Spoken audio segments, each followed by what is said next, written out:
Joker, the much-anticipated new take on the DC Comics villain of the same name, weaves such a winding narrative that it leaves behind plenty of fascinating implications and huge questions after the credits roll. Spoilers ahead. Let's get this one out of the way first. Arthur Fleck spends a lot of time lost in fantasy. We see this almost immediately in the film when he's watching Murray Franklin and fantasizes about being an audience member who gets called down in front of the cameras. Later, this goes even further when we realize that Arthur has imagined an entire romantic relationship with his neighbor Sophie. This tendency towards fantasy, coupled with things like the dreamlike way he walks out of the interview room in the final shot of the film, are enough to make us wonder how much of the story takes place in Arthur's head. We know for sure that some elements are imagined, but what else might be? Did he ever actually make it out of that cop car in the middle of the riot? Did he actually kill his therapist?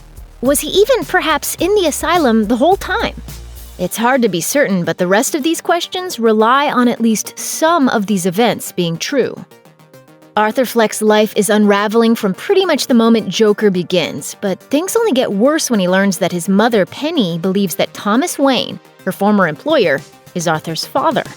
At first, Arthur has no reason to believe his mother is wrong, but when he confronts Wayne about it, the billionaire insists that Penny is just delusional. Later, Arthur recovers paperwork from Arkham State Hospital that apparently confirms that he was adopted, but is that the whole story? Even later in the film, he finds a photograph of his mother that Thomas Wayne apparently inscribed on the back of with a comment about Penny's lovely smile. So, how much of the Wayne story was really true? Joker is a film that keeps most of its very precise focus on Arthur Fleck and his very small life, but he's accidentally a catalyst for a much larger picture. He tells Murray Franklin that he doesn't consider himself political, but the subway murders he commits spark a sweeping political movement, and by the end of the film, that movement considers him to be its leader, cheering at his feet in the streets of a burning Gotham. While this de facto Joker gang was founded on anti-rich sentiment amid worsening conditions for the working class in Gotham City, by the end of the film, their protests have turned into full-on riots. This begs the question, are they ever actually able to achieve anything?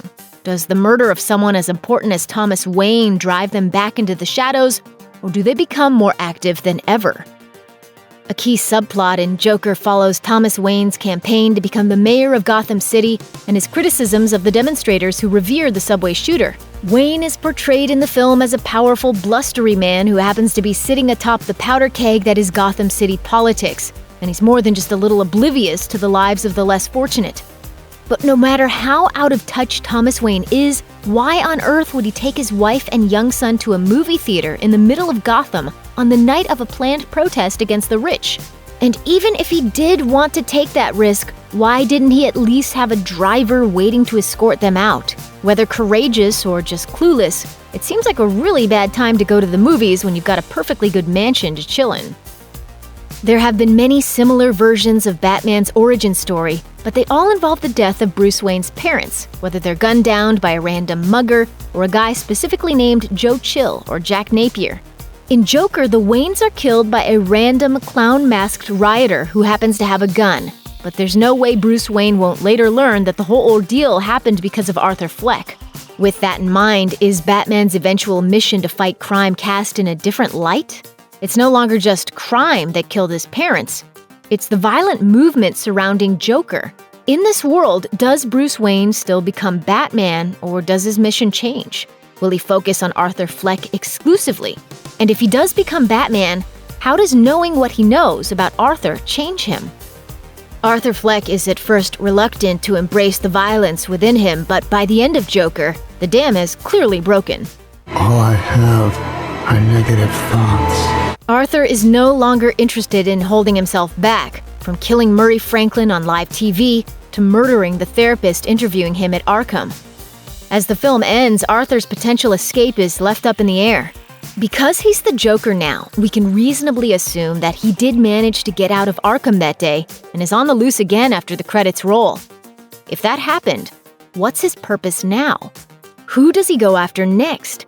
His mother's old abusive boyfriend or his birth parents? Or will he become like the comic book version of the Joker and simply act as an agent of chaos, pursuing random bloodshed? Whatever he does, it won't be pretty. Gotham City is a metropolis teetering on the brink even before Arthur Fleck's rampage. It's dirty, covered in graffiti, and mountains of garbage are piling up amid a strike while super rats stalk the darker parts of town. It's a city infested with crime, unemployment, and anger. The rise of Arthur and those who sympathize with him only makes things worse. It all seems to culminate in the murders of Thomas Wayne and Murray Franklin. But surely that's not where it ends. With Thomas Wayne dead, the divide between the privileged and the underprivileged in Gotham could deepen very quickly.